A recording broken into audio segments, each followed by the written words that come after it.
Hi guys! Welcome back to our channel, Melvin and Angie Vlogs. Welcome to Melvin and Angie's Vlog! Aywa!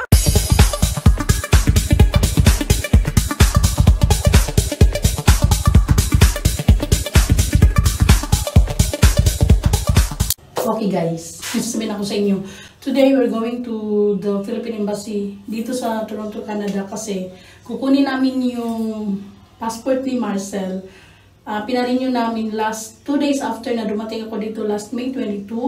20 ako dumating pagka 22 pinarenew namin. Pinakuha ko muna siya ng schedule, appointment. So 22 kami na nakakuha. So pag renew namin, ang binigay sa aming claiming stub is July 16. Dapat siya ma-claim. But fortunately, last June 40 naka-receive kami ng email na sinabi sa amin na pwede na namin kunin. Nandito na doon sa Canada ang bagong passport ni Marcel. So, kudos sa mga taga Toronto, Canada, Philippine Embassy kasi na-speed up.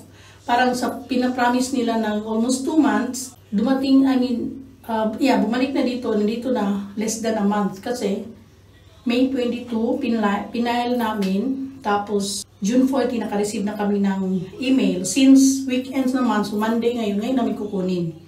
So maraming salamat and thank you. Kasi nag-alala ako kasi pabalik na ako ng Pinas tapos baka hindi pa makukuha. Makukuha siya pero July 16 medyo matagal pa yan. So see you in a while guys and bye for now. Ulit, please don't forget to subscribe our channel, Melvin and Angie Vlogs. Thank you. Kanina mga 6 o'clock naririnig ko na yung mainit siya may araw siya pero narinig ko yung kulog kanang dalugdog bitaw sa Bisaya guys. Tapos lubilingon pa ako sa labas, hindi ko nakita na maulan pero mainit siya. Pero panay tuloy-tuloy yung kanyang kulog. So nung tiningnan ko, umuulan pala siya. O ngayon hindi ko nakuha na may kulog. Ayan umuulan. Yung Shoppers Drug Mart, yung pinasukan namin ni Paula, yun pala yun. Ayan may kulog no, naririnig nyo ba? Ayan yan. Di ba guys, naririnig nyo, nasa Shoppers ako biglang kulog. Mas malakas pa yun kanina. Ayan, ano ba yun? Kulog ba yun? Parang train, pero hindi naman maririnig dito ang train. Ayan. Ito ang palagi kong kinukuhanan kasi dito kami kasi yung tinitirhan ni Paula nandito banda. Ito lang talaga yung view niya sa terrace. Nasa 22nd floor siya. Pinakamataas na nun. Hindi pa naman, may dalawa pang sumunod. Parang 24, pero nasa 22 siya. Doon banda medyo maliwanag na siya, pero umuulan pa rin Tingnan mo makita mo yung doon sa di ba? Ayan kita ko, ituturo ko, ayan. Saan ba yun? Ayan, dyan banda guys. Nakita mo parang mainit na siya may araw doon. Pero umuulan siya. Basa nga sa baba Ayan hindi mo talaga ang panahon dito. Kahapon ang init. Kasi lumabas ako. Ano oras kami lumabas ni Marcel? Mga 11, almost 12 na. Naglakad kami. Ayan, malakas ang ulan. Ay, hindi. Sasakyan yata yun. Parang may tao din sa kabila nagbukas. Siguro lumabas. Ayan. Majulan ng araw na ito. So, tulad ng sinabi ko, hindi mo nga... Ayan, ang lakas diba? Diba? Doon banda, ang init-init. Tapos maulan, tapos kulog. Malakas. Ito yung sinasabi nila, nagtataka sila kasi June ngayon, summer dito. Pero kahit na parang tawag yan, malamig. Tapos mga alternate siya, may mga araw na umuulan, tapos umiinit ngayon, ulan na naman. So minsan 2 days mainit, tapos ulan. Kaya hindi mo unpredictable ba yung yung panahon. Ayan. Pinakita ko lang guys, bigla lang akong nakapag-video kasi lang ako kasi doon bandang init-init talaga may araw. Pero umuulan at may kulog. Yan ang panahon, ang weather forecast. Yan ang panahon natin ngayon dito sa Toronto, Canada. Abangan natin ang susunod na kaganapan. Going to the Embassy of the Philippines dito sa Toronto, Canada. We will try 7th floor ba yun, no? We'll see. Hindi namin lang kung anong floor, nakalimutan namin. Wala. 2 hours later. So, huy, napudo, maglagot yung ka na saya. Tapos na kami, nakuha na namin yung passport ni Marcel. And 10 years na siya kasi more than 18, pag 18 years old and above, 10 years na yung passport. Yeah, man. Yeah? Yeah, man. Okay. Happy? Yep. Sure. Okay, guys. Happy siya. Happy din ako. Kaya mag-proceed na kami sa application. Will it here na ako? Nak, I think I need to change my order. This one. Sure. Hinkin cold ramen. Is this? It's cold. Cold? Of course it's cold. Ah, it's cold. I think it's okay. First of all, it's not spicy. No, it is spicy.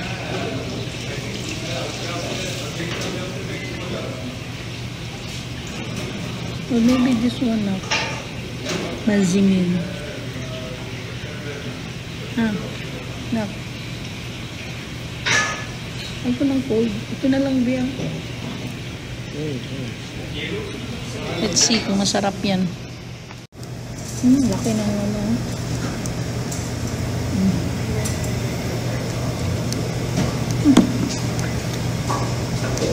Yung.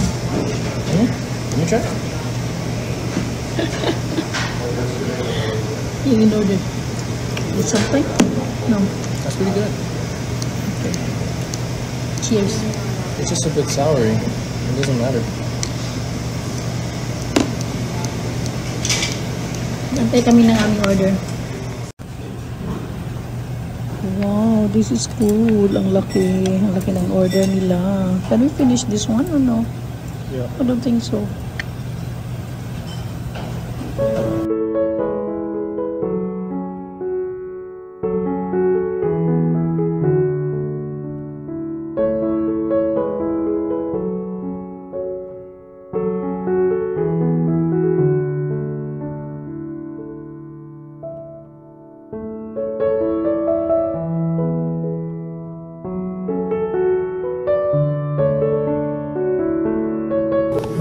Putol akong ulo.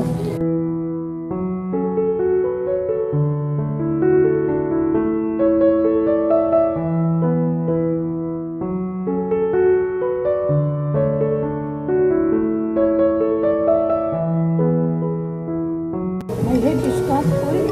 They have to bend like this.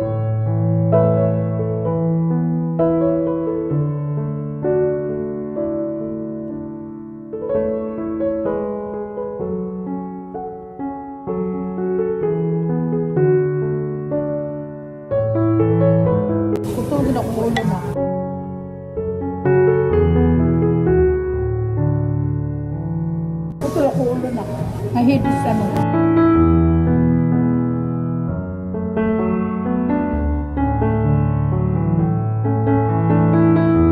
Hindi na kaya na ng powers, guys. Hindi namin naubos. Kasi ang laki ng serving, so uwi na lang namin.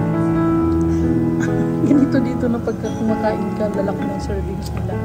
And may Marcel, yun sa akin. 2 hours later. Kurig-kurig ba? Nakasombrero.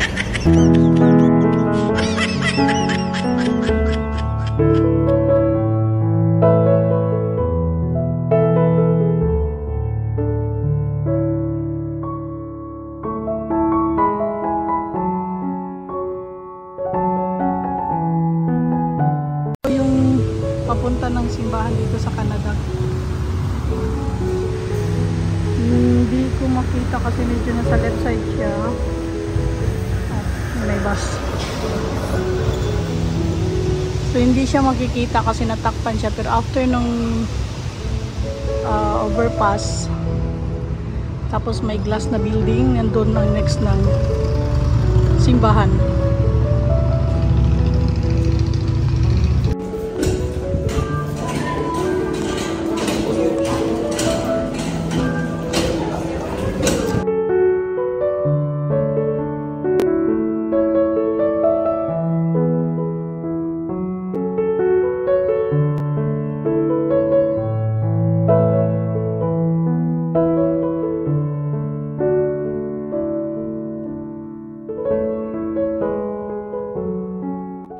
kami papunta kanina sa yung may CIBC.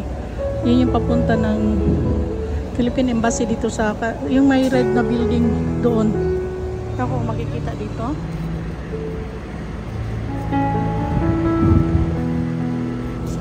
Hindi ko alam kung makita yung labas. Patawid na. Galing kami ni Melvin Marcel kanina dyan.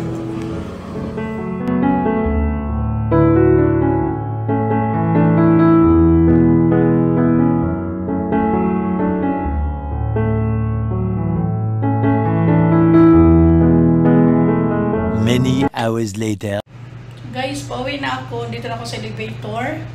Anong oras na? 4:35. Mag-alas 5 na. So, happy ako kasi nakuha ko ng passport ni Marcel.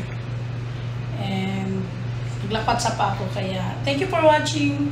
Please don't forget to subscribe, like, and share our channel. Melvin and Angie Vlogs. Thank you. Babushki! Thank you for watching. Bye-bye for now. See you next video. Bye!